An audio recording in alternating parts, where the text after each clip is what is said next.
ನಮಸ್ಕಾರ. ನಾನು ಉಷಾ ಐನ್ಕೈ ಕಿಚನ್ನಿಗೆ ಸ್ವಾಗತ. ಇವತ್ತು ನಾನು ತುಂಬ ಸುಲಭವಾಗಿ ಮತ್ತು ಆರೋಗ್ಯಕರವಾದ ಅರಿಶಿನ ಗೊಜ್ಜನ್ನು ಮಾಡ್ತಾಯಿದ್ದೇನೆ. ಬನ್ನಿ, ಇದಕ್ಕೇನೇನು ಬೇಕು ಅಂತ ನೋಡೋಣ.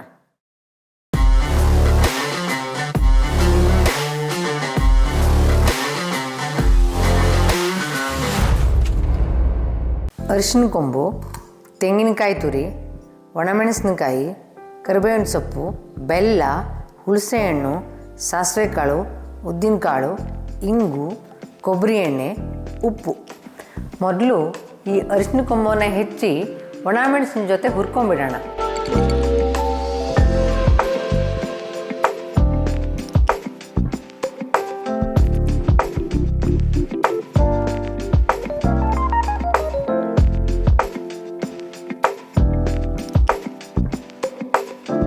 ಇಲ್ಲಿ ನಾನು ಇಡೀ ಒಂದು ತೆಂಗಿನಕಾಯಿ ತುರಿಯನ್ನು ತೆಗೆದುಕೊಂಡಿದ್ದೇನೆ.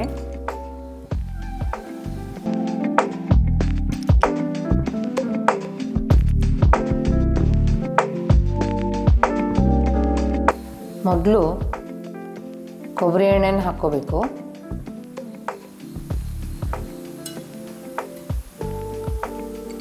ಸ್ವಲ್ಪ ಕೊಬ್ಬರಿ ಎಣ್ಣೆ ಬಿಸಿ ಆದಮೇಲೆ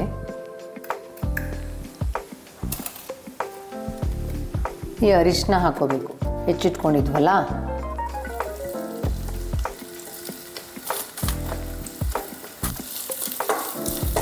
ಇದನ್ನು ಈಗ ಚೆನ್ನಾಗಿ ಹುರಿಬೇಕು. ಅರಿಶಿನದ್ದು ಹಸಿ ವಾಸನೆ ಎಲ್ಲ ಹೋಗಬೇಕು, ಹಾಗಾಗಿ ಅದನ್ನು ಚೆನ್ನಾಗಿ ಹುರ್ಕೋಬೇಕು.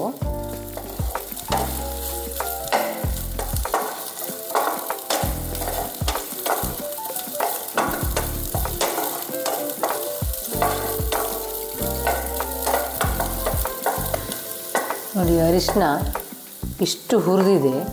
ಈಗ ಒಣಮೆಣಸಿನಕಾಯಿ ಹಾಕ್ಕೋಬೇಕು. ಇಲ್ಲಿ ನಾನು ಒಂದು ತೆಂಗಿನಕಾಯಿ ತುರಿ ತೊಗೊಂಡಿದ್ದೀನಲ್ಲ, ಒಂದು 15ರಿಂದ 20 ಒಣಮೆಣಸಿನಕಾಯನ್ನು ಹಾಕಿದ್ದೇನೆ.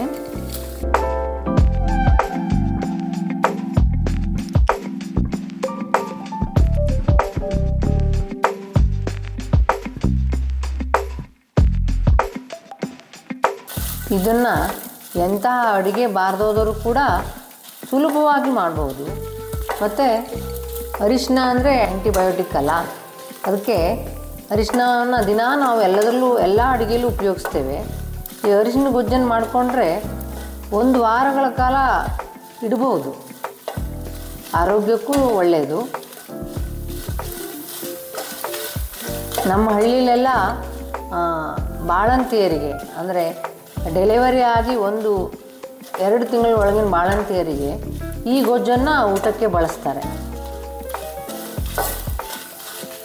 ನೋಡಿ, ಇದು ಒಣಮೆಣಸಿನಕಾಯಿ ಮತ್ತು ಅರಿಶಿನ ಎರಡೂ ಚೆನ್ನಾಗಿ ಹುರಿದಿದೆ. ಹಸಿ ವಾಸನೆ ಎಲ್ಲ ಹೋಗಿದೆ. ಇಷ್ಟು ಹುರಿಬೇಕು, ಅದು ಹೋಗಿದೆ. ಈಗ ಬೆಂಕಿಯನ್ನು ಆಫ್ ಮಾಡ್ತೇನೆ. ಈಗ ಇದನ್ನು ತೆಂಗಿನಕಾಯಿ ತುರಿ ಜೊತೆ ಬೀಸ್ಕೊಂಬಿಡೋಣ.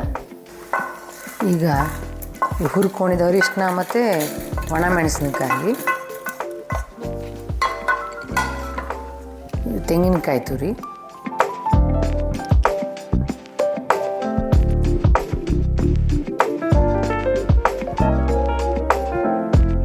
ಇದಕ್ಕೆ ಒಂದು ಲಿಂಬೆಹಣ್ಣು ಗಾತ್ರದ ಹುಣಸೆಹಣ್ಣು,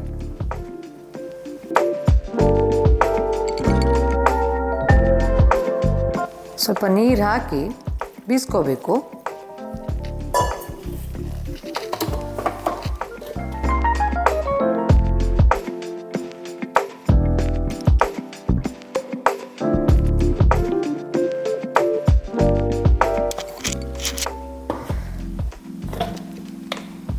ಈಗ ಇದಾಗಿದೆ.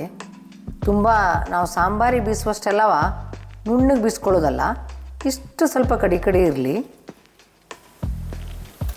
ಈಗ ಒಂದು ಸಣ್ಣ ಒಗ್ಗರಣೆ ಮಾಡ್ಕೋಬೇಕು. ಮೊದಲು ಕೊಬ್ಬರಿ ಎಣ್ಣೆ ಹಾಕ್ಕೊಳ್ತೇನೆ. ನಾವು ಜಾಸ್ತಿ ಕೊಬ್ಬರಿ ಎಣ್ಣೆನೇ ಬಳಸೋದು. ಈ ಕೊಬ್ಬರಿ ಎಣ್ಣೆ ಸ್ವಲ್ಪ ಕಾಯಲಿ.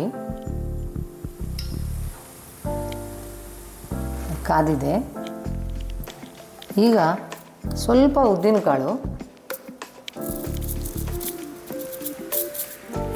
ಒಂದು ಅರ್ಧ ಚಮಚ,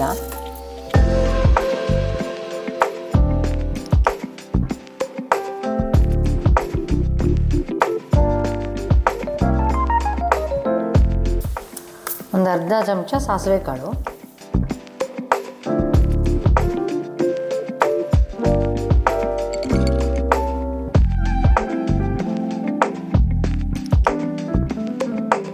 ಎರಡು ಕಡ್ಡಿ ಬೇವಿನ ಹೆಸಳು,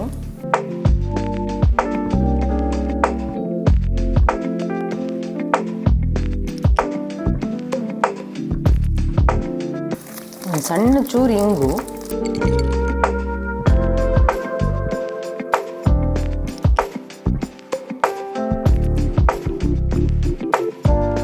ಸಾಸಿವೆ ಚಿಟಿಪಿಟಿ ಬಿಟ್ಟಿದೆ. ಈಗ ನಾವು ಬೀಸ್ಕೊಂಡಿದ್ವಲ್ಲ ಆ ಸಾಂಬಾರನ್ನು ಇದಕ್ಕೆ ಹಾಕಿದ್ರೆ ಆಯಿತು.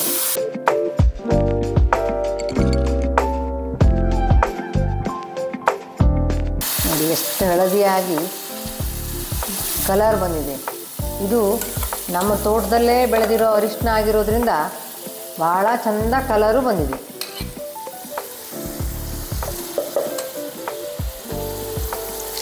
ನಾವು ಬೀಸ್ಕೊಂಡು ಸ್ವಲ್ಪ ದಪ್ಪ ಇರ್ತದಲ್ಲ, ಹಾಗಾಗಿ ಮಿಕ್ಸರ್ ಜಾರಿಗೆ ಸ್ವಲ್ಪ ನೀರು ಹಾಕಿ ಇಲ್ಲಿ ಸೇರಿಸ್ಬಿಡ್ಬೇಕು. ಈಗ ಇದಕ್ಕೆ ರುಚಿಗೆ ತಕ್ಕಷ್ಟು ಉಪ್ಪು, ನಾವಿಲ್ಲಿ ಕಲ್ಲುಪ್ಪನ್ನೇ ಬಳಸ್ತೇನೆ,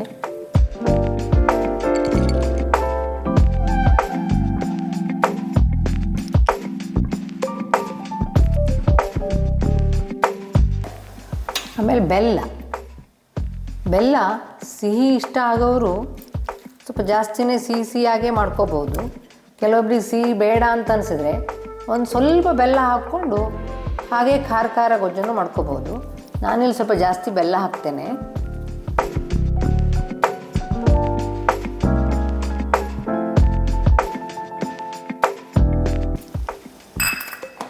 ಇದನ್ನು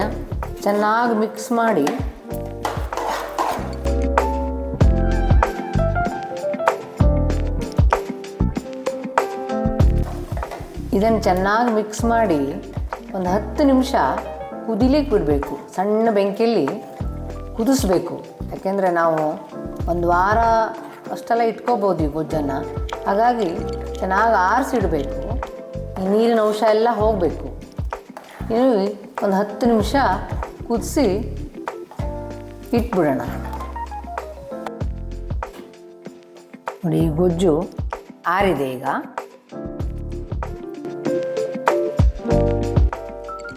ಅರಿಶಿನ ಗೊಜ್ಜು ರೆಡಿಯಾಗಿದೆ. ಈಗ ಅನ್ನ ಮತ್ತು ಚಪಾತಿ ರೊಟ್ಟಿ ಜೊತೆ ಈ ಅರಿಶಿನ ಗೊಜ್ಜನ್ನು ತಿನ್ಬೋದು. ನೋಡಿದ್ರಲ್ಲ ಅರಿಶಿನ ಗೊಜ್ಜನ್ನು ಹೇಗೆ ಮಾಡೋದು ಅಂತ.